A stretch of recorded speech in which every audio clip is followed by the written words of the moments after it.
Halo anak-anak, pada video kali ini kita akan belajar mengenai peluang teoretik. Namun, sebelum kita langsung belajar mengenai peluang teoretik, ada satu hal yang perlu kalian pelajari dan pahami dengan baik supaya tidak kebingungan ketika belajar mengenai peluang teoretik. Hal itu adalah ruang sampel.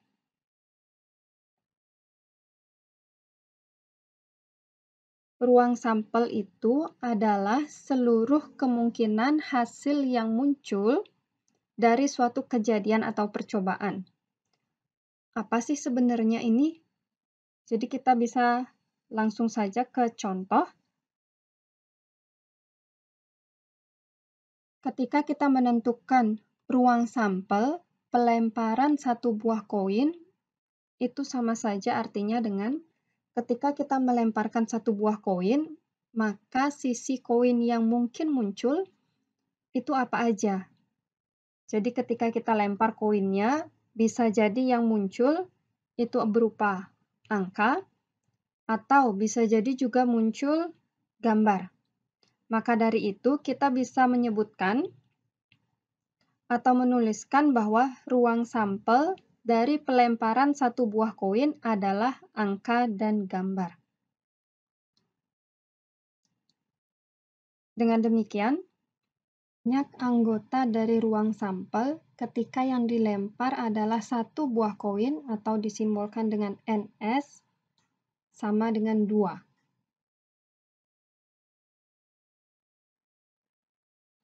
Kita lanjutkan. Yang sekarang. Ketika yang dilempar 2 buah koin, maka ruang sampelnya adalah jika kita melemparkan 2 buah koin,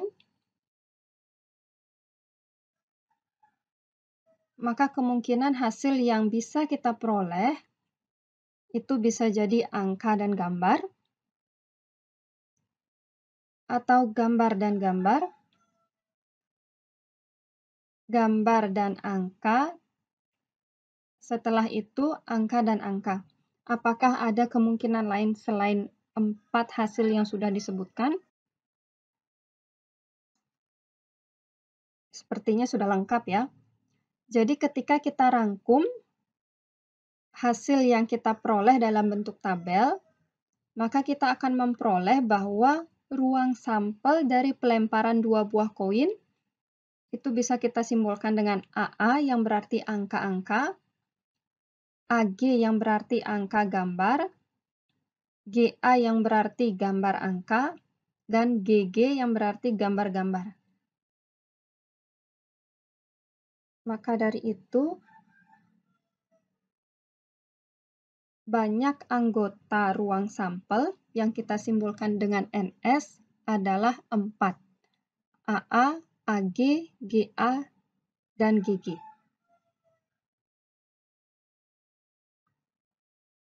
Selanjutnya, sekarang kita akan mencoba menentukan ruang sampel ketika yang dilempar adalah satu buah dadu. Dadu yang kita bicarakan ini adalah mata dadu dengan 6 sisi. Maka dari itu, ruang sampel untuk pelemparan satu buah dadu adalah mata dadu 1, mata dadu 2, mata dadu 3, 4, 5, dan 6. Dengan demikian, banyak anggota ruang sampel ketika yang dilempar adalah satu buah dadu adalah 6. NS-nya sama dengan 6. Kita lanjutkan.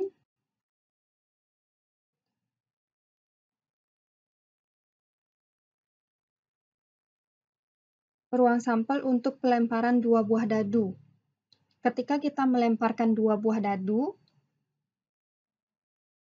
maka kemungkinan hasil yang muncul salah satunya bisa jadi mata dadu 1 dan mata dadu 6, bisa juga mata dadu 4 dan 3, bisa juga mata dadu 2 dan 5. Apakah ada kemungkinan hasil lain yang kita peroleh selain yang sudah disebutkan? Tentu saja kan, masih banyak kemungkinan yang belum kita sebutkan. Ketika kita tuliskan semua kemungkinan hasil yang muncul, maka kita akan memperoleh tabel ini. Jadi ketika kita melempar 2 buah dadu, maka bisa jadi muncul 11, 12, 13, 14, 15, dan seterusnya sampai 66. Apakah ada kemungkinan lain yang belum muncul?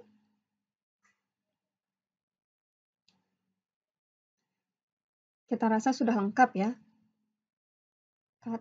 Jadi dari sini kita bisa peroleh bahwa banyak kemungkinan hasil yang muncul ketika yang dilempar 2 buah dadu, NS-nya sama dengan 36. Jadi banyak anggota ruang sampel untuk pelemparan 2 buah dadu adalah 36. Sekarang kita akan belajar menentukan ruang sampel ketika yang dilakukan adalah pengambilan bola dalam sebuah kotak. Kita bisa perhatikan bahwa di dalam kotak ini terdapat 3 bola warna merah dan 1 bola warna kuning. Ketika kita mengambil sebuah bola, maka kemungkinan warna bola yang terambil bisa jadi bola warna merah atau bola warna kuning.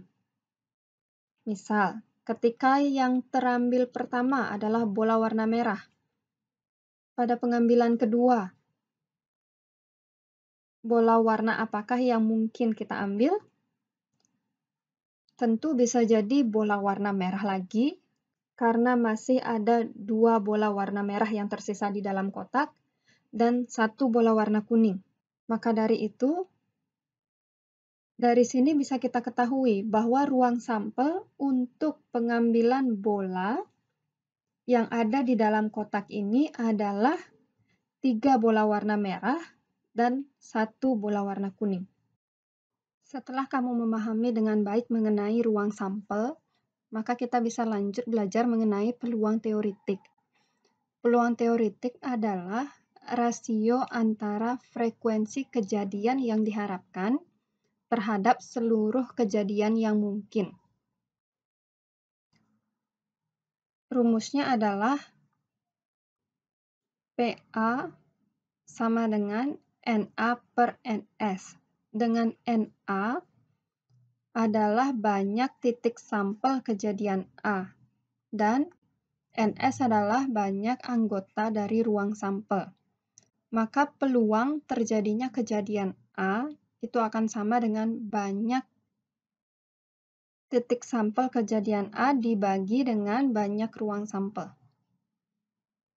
Kita langsung saja ke contoh penerapan dari rumus ini.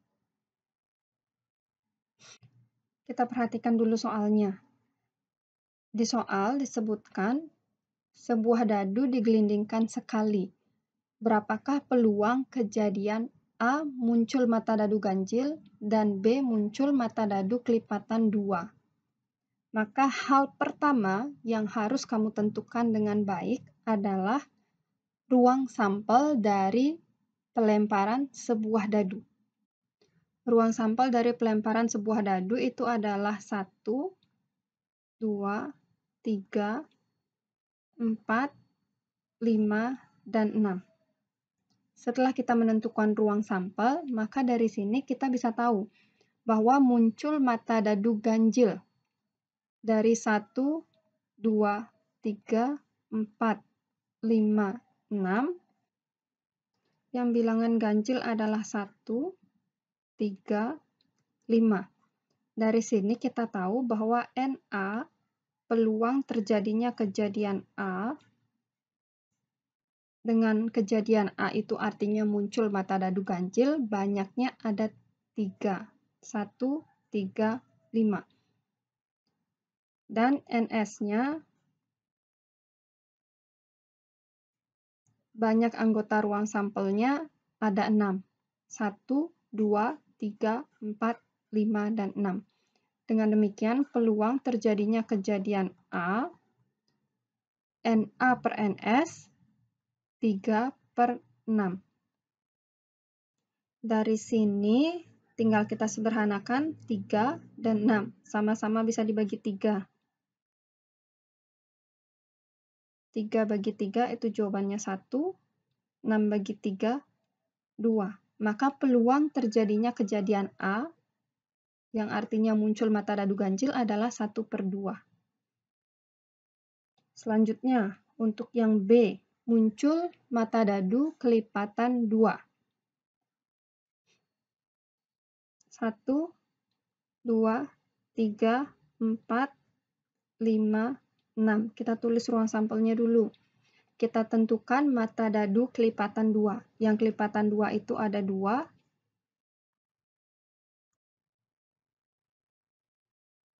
Yang kelipatan 2 itu ada 2, 4, dan 6. Maka dari itu peluang kejadian A yang menunjukkan muncul mata dadu kelipatan 2 ada 3 juga. 3, 2, 4, dan 6. Selanjutnya NS-nya ada 6. Maka peluang kejadian A itu 3/6. NA yang di atas, NS yang bawahnya. Ini sama-sama bisa dibagi 3. 3 bagi 3, 1. 6 bagi 3, 2. Jadi peluang muncul mata dadu kelipatan 2 adalah setengah. Kita lanjutkan contoh selanjutnya. Di sini contohnya mengenai 2 buah koin yang digelindingkan 1 kali. Berapakah peluang kejadian muncul angka dan gambar? Kita perlu ingat bahwa ruang sampel untuk pelemparan 2 buah koin. Jadi ruang sampel untuk pelemparan 2 buah koin itu ada angka-angka, angka dan gambar, gambar dan angka, dan gambar-gambar. Yang diminta adalah kejadian muncul angka dan gambar. Jadi yang muncul angka dan gambar AG dan GA. Dari sini kita mengetahui NA-nya ada 2 dan NS-nya ada 4. Maka peluang kejadian A, NA per NS itu 2/4. Kita sederhanakan, 2 dan 4 sama-sama bisa dibagi 2. Atas bagi 2, bawah juga bagi 2. 2 bagi 2, 1. 4 bagi 2, 2. Jadi peluangnya adalah setengah.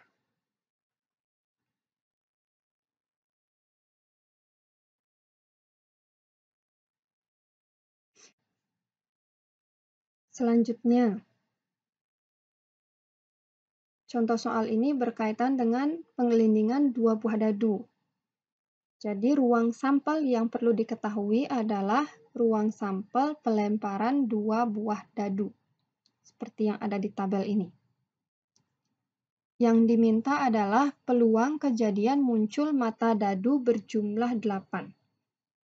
Jadi yang diminta mata dadu berjumlah 8. Kita harus perhatikan ruang sampel dan perhatikan mata dadu mana yang ketika dijumlah hasilnya 8. Dari sini kita tahu mata dadu yang dijumlah hasilnya 8 ada 62, ada 53, 44, 35, dan 26. Ada sebanyak 1, 2, 3, 4, 5. Oke. Dari sini kita tahu NA-nya ada 5, NS-nya ada, total dari ruang sampelnya ada 36. Jadi peluang untuk kejadian A yang menunjukkan mata dadu berjumlah 8, 5/36. Ini apakah bisa disederhanakan?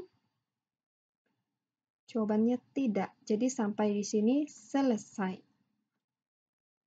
Sekian penjelasan dari Ibu mengenai peluang teoretik.